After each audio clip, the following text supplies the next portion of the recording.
Hello everyone, welcome back to the channel. If you'd like to submit a story, feel free to do so in the comments down below or send it to my email. Alright, let's dive into today's story. You know that feeling when you're totally sure about someone? Like they've got their life together and you secretly envy them? That's how I felt about my neighbor, Dr. Daniel Reeves. Bald with unsettling blue eyes that could pierce right through you, the guy oozed charisma.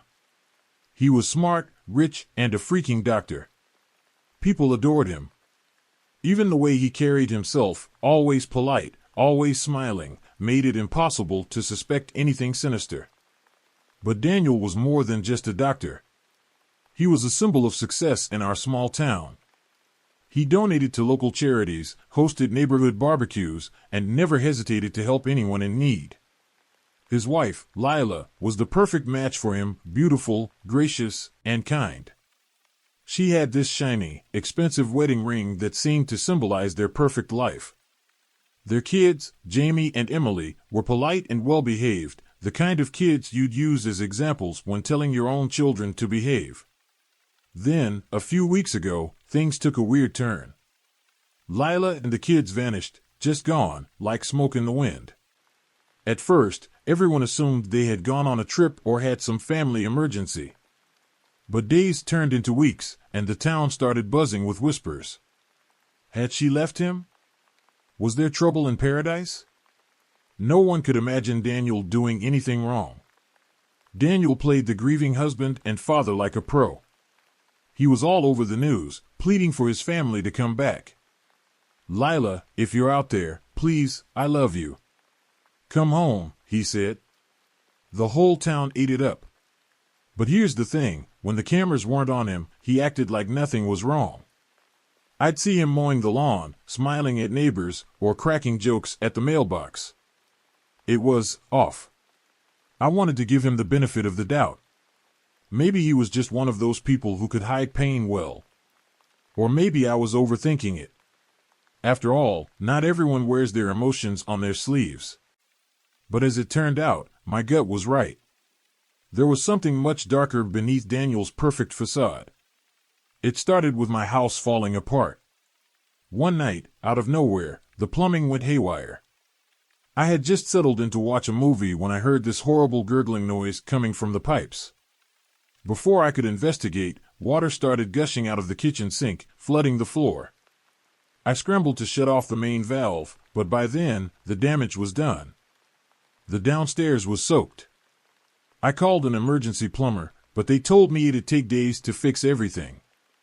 The water had damaged the floors, the walls, and even some of the electrical wiring. Meanwhile, I had nowhere to sleep.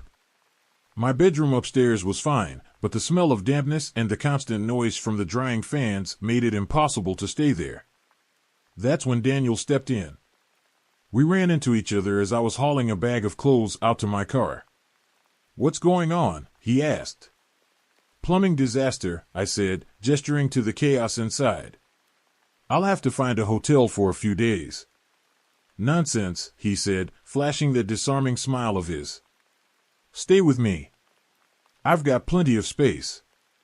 Besides, I wouldn't want you sleeping in a soggy house." At first, I hesitated. The whole missing family thing still lingered in the back of my mind. But I was desperate. Daniel seemed so genuine, so eager to help. "Are you sure?" "I don't want to impose," I said. "It's no trouble at all," he assured me. "You'd be doing me a favor. The house feels too empty these days." That last comment gave me pause. But I brushed it off. Maybe he was just lonely. That night, I packed a bag and headed over to Daniel's house. His house was everything you'd expect from a successful doctor: high ceilings, sleek furniture, spotless floors. Every room looked like it had been staged for a magazine shoot. But there was something clinical about it too, like it was too perfect. Too clean. It smelled faintly of cleaning supplies, the kind of scent that made you think someone had been scrubbing every inch of the place. "You're welcome to sleep in the attic," he said, leading me upstairs. "It's the only room I've got set up right now. I don't use it much, but it's cozy." The attic was surprisingly livable.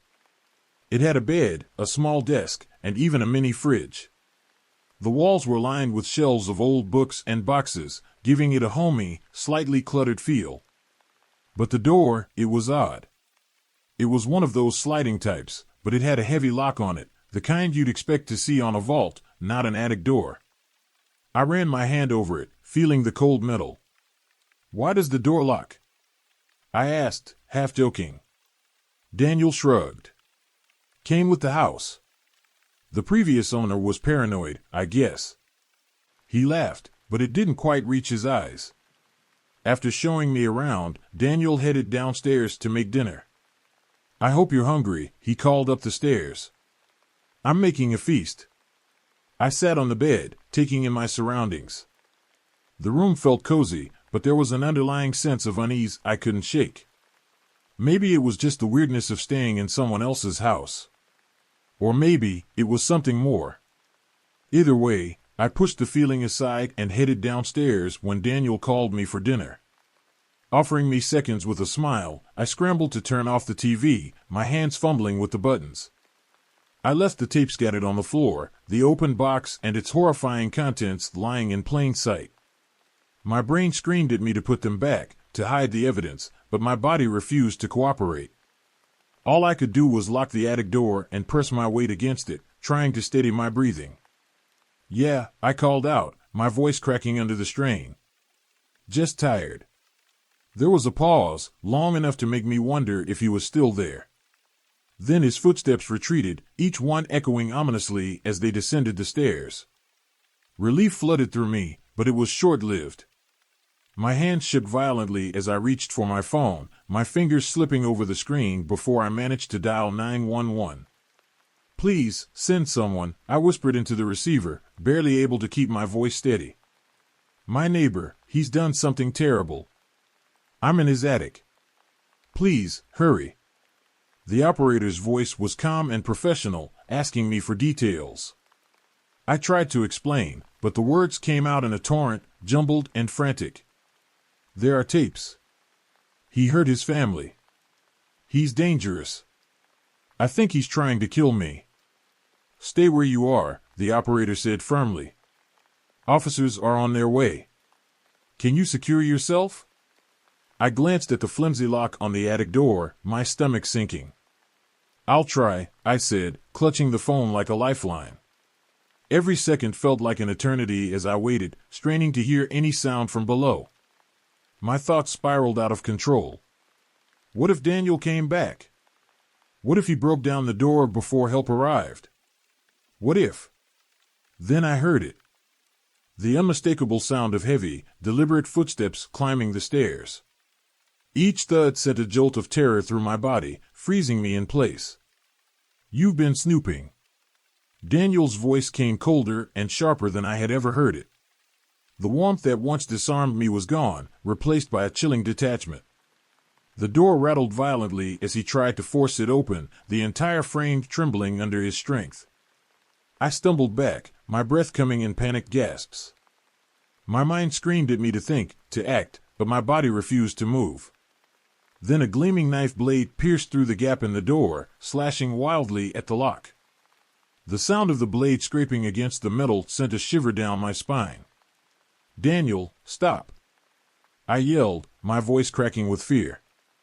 The door gave way with a deafening crash, swinging open to reveal Daniel standing in the doorway.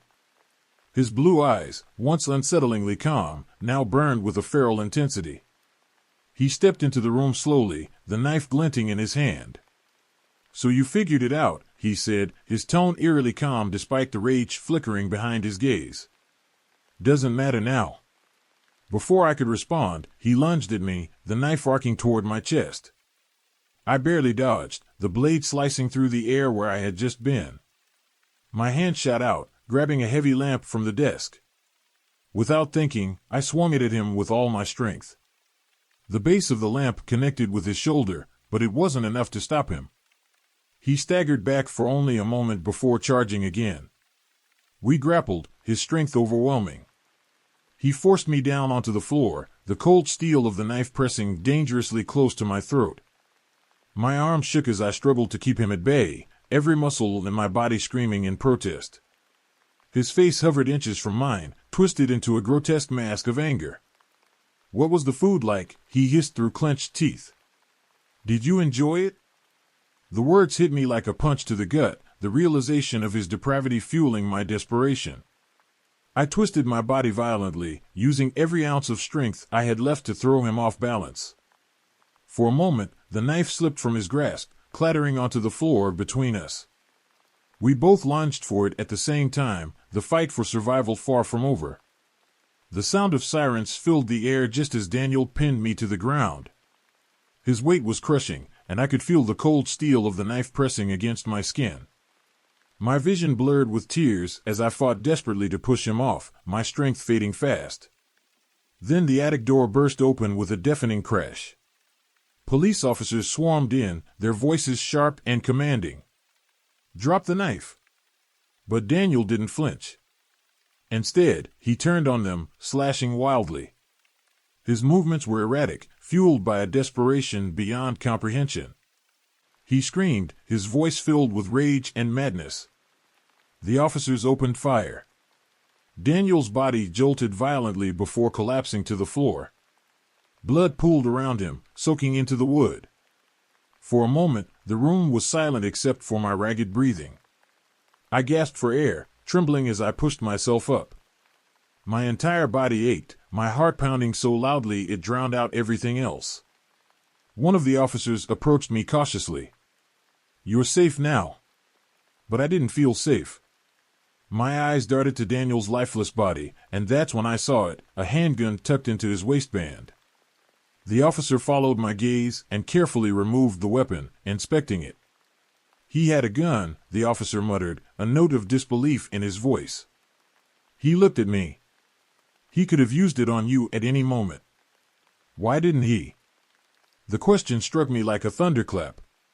My legs gave out, and I slumped onto the bed, staring blankly at the blood-stained floor. Why hadn't he used the gun? He could have ended it quickly, but he chose the knife. My stomach churned at the thought. Did he want to prolong it? To savor the fear, the struggle? Did he want to do to me what he had done to his wife, piece by piece? The horror of what almost happened loomed over me like a dark cloud.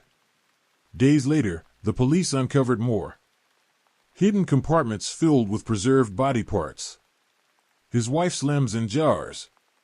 His daughter's tiny hands wrapped in cloth. Trophies of his sick obsession. And then there was the ring. Lila's ring. The image of it glinting in the bile flashed through my mind. That meal had been her. The realization hit me again and again, an inescapable nightmare.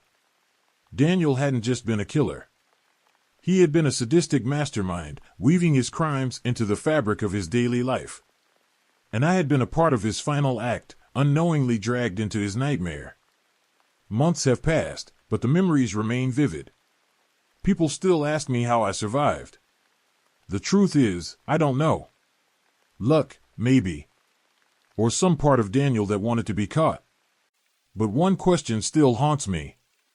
If it was her ring, then what had I just eaten?